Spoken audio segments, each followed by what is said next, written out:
Hello everyone, in today's video I'm going to be walking you through exact scripts and examples of where I've taken someone from a complete stranger and got them to book a call with me for my SMMA.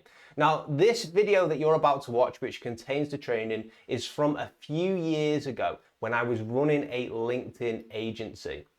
And as part of that LinkedIn agency, I was selling a course on the side which was basically teaching different business owners how to book calls with LinkedIn, how to get clients and things.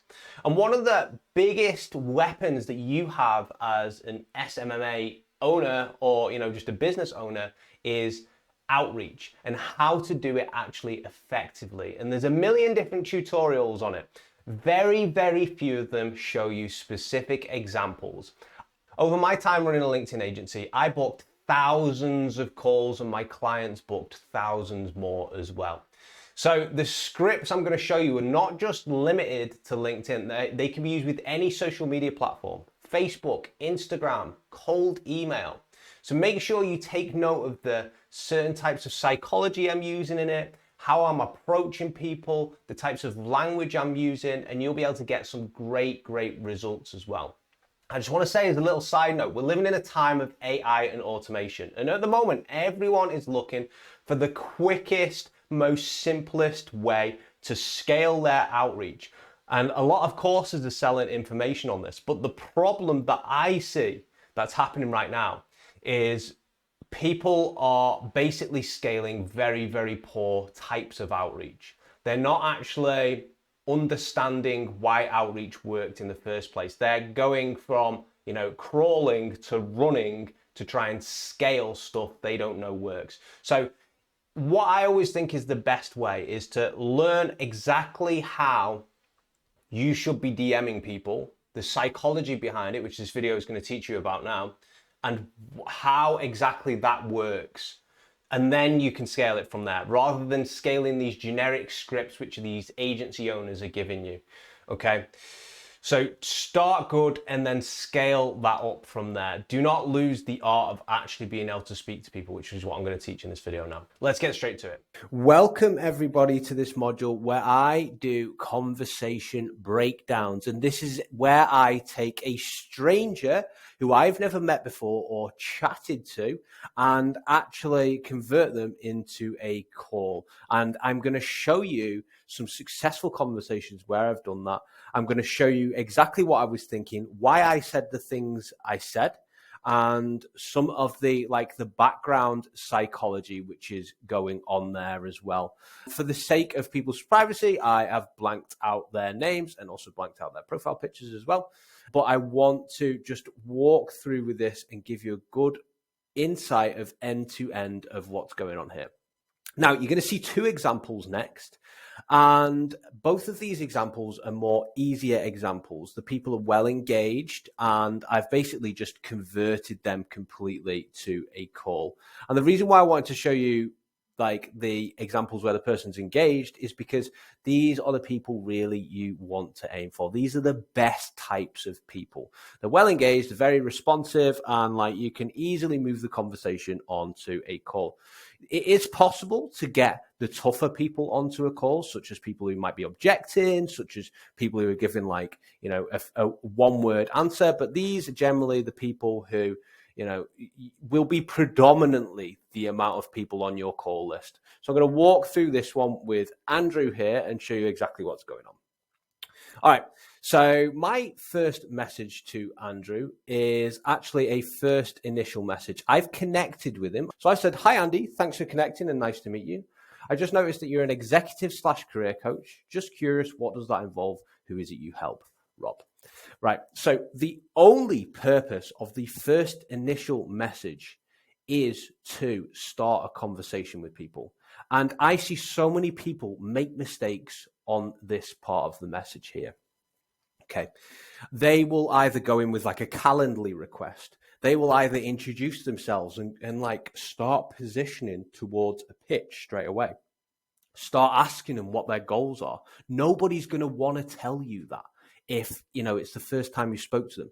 Picture, girls and guys who are on this call, picture, you are in a bar and you see somebody or, who's potentially could be, a potential date, and you go up to them and you start talking to them. Like, people don't just say yes to, let's get married, right? Let's hop in bed together. They don't just say yes straight away to that. You need to warm people up. Even if they like you, you need to warm people up and actually be genuinely interested in what they're saying. And this is how you diffuse the people who maybe become unresponsive, or diffuse the people who might be a little bit rude to you in Messenger. It very, very, very, very rarely happens if you do it correctly, because people respect people who respect them. It's in the book Influence, Robert Cialdini, and it's the, people reciprocating to each other. It's a good chapter to read on this. So, perfectly nice message, a little bit upbeat as well. I've put thanks for connecting and nice to meet you, ! Hello, Rob. I hope you are well. Simply put, coaching is a creative partnership. The topics could be related to blah, blah, blah. I am open to coaching all, but have had lots of experience coaching executives in my past. Now, what do we notice about Andrew's message? I'll tell you what we notice. It's a long message. He has told me exactly what it is he does. He's obviously quite open to speaking with me, right? He's not sent me a one-word answer. So what does this mean? This means he's completely open to conversation. So I'm going to proceed forward here. And because he's so open, I'm actually probably going to try and book a call a little bit quicker with him than I typically would. So let's have a look how it goes. That sounds amazing. Very challenging, I imagine, but very fulfilling. I always find speaking with different coaches, learning about what they do, very interesting. Are you using LinkedIn to market yourselves and your services at the moment? It's a great place to get more clients. So there's a lot of things going on in this message. First of all, I know, because of my niche research, this is why it's so important you have it with you, that people who work in the executive/career coaching niche, they basically, it is a challenging role they do, but ultimately they do it because they find it so fulfilling, right? There's other niches out there which don't have that, and they don't find that as well. So this is me getting into their customers, into my clients' heads, into my ideal clients' heads. Once I can put something like that, they know I understand them, right? And I do understand them because I help people like this. I always find speaking with different coaches and learning about what they do very interesting. This is true as well because I speak to a lot of different coaches like this, or at least that was my kind of target market back then. Now, because he's gave me a larger message here, I've pivoted quite early. I've just went straight in for it. It's a soft pivot. I'm not asking what his goals are. I'm not asking what his income is, anything silly like that. I am asking something about LinkedIn, which is kind of on the fringe related to what I do, right? Are you using LinkedIn to market yourself and your services at the moment? It's a great place to get more clients. Yup, in the process of just doing that, I found coaching is a way for me to give back in appreciation of the coaching I've received. All right, so a lot of people will get to this message here and think, where do I go from here? Well, I'll tell you where I go from here is he has actually told me that he is in the process of using LinkedIn to market himself at the moment. Now, the amazing thing about something like this is at all times in the conversation, I'm opening, I'm just starting the conversation, I'm building rapport, and then I'm looking for a need, right? I'm looking for some sort of need. And the need could appear in a few different ways. A person could accidentally tell me their goals. They could accidentally tell me there's something they're struggling with. They could, also say something about this is what I'm currently doing at the moment. They might even say a pain point, it's been very tough, blah, blah, blah, blah, blah. And when they do something like that, I know I have an opening to tell them more about my service, right? Because it's an opening, right? I'm not knocking the door down. The door's slightly ajar. So then I've said to him, good to know you're in the process of using LinkedIn to market your services. It's ideal for finding clients, particularly in your niche. I actually specialize in helping coaches get more clients on a regular basis through LinkedIn without spending money on advertising, so they can concentrate on helping more people without having to worry about where their next client will come from. Just curious, is this something that is relevant to you? Okay, so because I've pivoted early here, and he's replied with a little bit less of a message. You see this one here? It's a lot of like writing. This one's a little bit less. I've noticed that. This is the subtle psychology that you can see in messaging. And because I've noticed that, I might have pivoted a little bit too early, and I might have made him uncomfortable. So what I've done is I've went in, rather than saying, let's jump on a call together, which sometimes you have to grab the bull by the horns and you have to do this. I've written, is this something that is relevant to you? I've went in like softer. So, and also I just want to note here as well, like myself right now, looking back at this in 2020, halfway through 2020, I think this bit here where I've introduced what I offer, I think it's a bit too long. I think I could have cut like a line or two out of that and made it more, precise, because some people get bored of reading things. So that's if I had to go back and change this message. But overall, I want you to notice that I think I've made a mistake there, but it still worked, right? So let's look next. I've asked him if this is relevant to him, and he says, probably should be, Rob. I'm based in Toronto. If you give me some dates/times that you are available for a quick call, I have set up I'll set up a Zoom meeting. Okay. Some people prefer Zoom meetings. Some people want to be in charge of like the calendar. I take that kind of decision away from them. I just say, I could give you a quick call over the phone, Andy. Have a look at my calendar and book a time that suits you. He's like, great, I've picked the time on Friday. I'm like, thanks, Andy. And he's like, do you have Zoom or do you want something else? I'm just like, thanks, Andy. Yeah, I'll just give you a call on the number you provided. He's like, talk soon. Okay. And then my automated system here, it gives them a reminder the day before that our call is due. And it gives them a reminder an hour before as well. That's how like my Calendly is set up. So that's that there. Now let's just count this, right? So it's 1, 2, 3, 4 messages kind of before I got the call booked, right? So first message was a message just to introduce myself and also, to break the ice. Second message, all right, I am commenting, building a little bit of rapport, telling him a little bit about, like, I'm starting to pivot the call a little bit into a way I can start to position my service. Third, I'm making the offer. Now, sometimes you have to spend a little bit longer in the rapport stage here, just because maybe the person isn't as open as this. But basically, Andy's jumped on a call with me here. Okay, so let's look at the next one. It doesn't need to be too long. People, the problem is with like messaging on LinkedIn is people get trapped in they end up in this like weird zone where they basically like pitch the person straight away. They come in way too aggressive, or they get friend zoned. And exactly the same thing happens in the dating world as well. So I always go back to like dating analogies because basically it's the same thing. It's just like making people comfortable, making them trust, like allowing them to trust you, building up rapport with them. It's the same thing, but not being too aggressive and also not ending up in the friend zone as well. All right, so let's move on to the next person. We've got Michelle here. I've actually went in with the same message here, although I do change it up from time to time. But I want to show you just how easy you can like kind of copy and paste an approach to different people. Hi, Michelle. Thanks for connecting. Nice to meet you. I've just noticed that you are a coach. Just curious, what does that involve? Who is it you help? Hi, Rob. Thanks for reaching out. Right now, coaching for me looks like an individual, blah, blah, blah. Right now, with a little travel happening, my clients are diverse and bring a range of topics.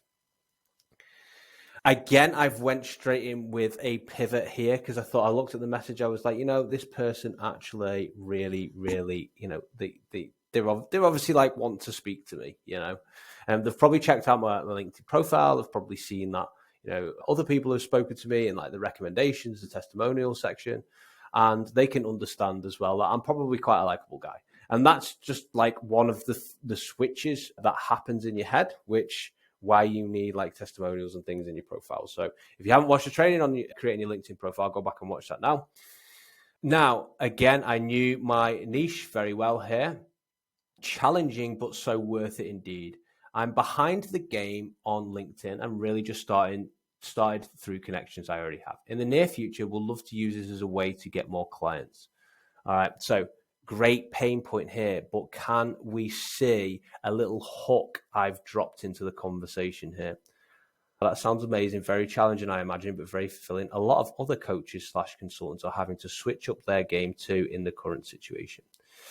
So she knows I've been speaking to other people, and it gives her an opportunity to also talk about like maybe she's struggling as well, which is exactly what she said, which is it's worked. She's asked me a little bit more. She still wants to build rapport. Some people still want to build rapport. I'm like, that's good to hear. I actually specialize in blah, blah, blah, give my offer. Just curious, what type of issues are you helping them solve? I might be able to help you find more of the clients. So again, I've recognized that she probably needs to build up a little bit of more rapport. So I have also attempted to, come back with a bit more rapport. Notice I didn't pitch then, right? Because I thought I'd probably lose this person. Sometimes you pitch again, if you pitch and like they're still in like the rapport building mode, it's not going to go anywhere anyway. That's what I've generally found. That sounds incredible and very useful, especially at most meetings and connections are virtual right now. My focus in the past year has been helping blah, blah, blah, blah, working. And like, it sounds like you help people from lots of walks of life. It's a learning experience for you too. Every time you help someone from a new cultural background. Can you set up a quick call with us? I can set up a quick 10-minute call to hear a little bit more about your business and ask a few more questions to see if I can help you if you like. So pay attention to how I'm going in with the pitch. Quick call. I'm not saying it's a long time consuming 45-minute call. I'm saying it's a quick call. It's very, very, like I'm trying to break the ice. It's a very, very small amount of time, which is going to be needed to actually, jump on a call with me. Like I'm not expecting them all day, right? Because the first thing people think of this person wants to jump on a call with me, they think, where is the exit sign in the room? And that's something I want you to remember. They think, where is the exit sign in the room? And like, if you say it's a quick call, look, it's called 15 minutes. I've said 10 minutes there. They know it's going to be roughly about 10 to 15 minutes, right? So they don't think in their head, how long is this person going to keep me on the phone? Right. Simple kind of like psychology. I also put here, it's what I typically do. So I wrote, it's what I typically do. And the reason why I wrote that is because to let Michelle know that this is a typical, usual process and not to be afraid, because I'm still not sure where the trust level is here. So she replies, I'd be interested in a call to hear about more of what you do. I looked at your calendar. I had no availability then. I was booking like a lot of calls, so like zero availability. I didn't know this. I wanted to manually book this call, because sometimes what can happen if you say, I want to think about this, or, I'll get back to you when my calendar's a little bit less busy. The iron goes cold. You've got to strike when the iron's hot. And you generally want to book a person within 3 to 4 days of actually speaking with them, because the iron starts to go cold then. And then you start, flake rates go up. Like the people who you thought were actually going to have a call with you, like they don't turn up for calls and things like this, or they cancel last minute. Great, thank you. I just signed up for 1 p.m. on Monday. Looking forward to connecting. Great. Looking forward to speaking soon. So we could see these are both quite easy conversations to have with people. One was a lot shorter. All right. The trust was there. The rapport was there. This other person here, they had a little bit more trust was needed, a little bit more rapport was needed to actually jump on this call with me. And both of them ended up going over to a call, and it was just very simple. Like these were tailored messages. So the big takeaways from this as well is do something to break the ice. Just speak with the person. You don't need to pitch. You don't need to, turn up and like aggressively say this or get friend zone and let the conversation go on too long. Remember that we don't want to scare the person off, but we also want to make sure we have a call to action with the person. And if the conversation's going okay, we need to be straight in there with our offer. This is what we do. Are you interested in this? And then once they say they are, then you can say, look, why don't we jump on a call? It only makes sense to. Do you see how natural this conversation is? Every part about it is like, it's over the shoulder. I just noticed you were an executive / career coach. What does that involve? Who is it you help? It's so casual. And they're like, oh, yeah, I do this, I do this, I do this. I'm like, oh, that sounds so cool. You know, are you actually using LinkedIn to market yourself and services at the moment? It's like an afterthought almost, right? And because I'm approaching like this, people are very comfortable with it. And then like I go for like I've went for the pivot, obviously. Then again, I'm checking to see if like rapport needs still building up, and then I go for the pitch and the offer to the call. And that is all of it for that section there. So hope you really enjoyed that. I'm gonna go through some more difficult scenarios next. So stay tuned for that. Hopefully you enjoyed that video. If you would like to see more of this type of content, please let me know in the comment section and I'll make more content like this. Take care. See you in the next one.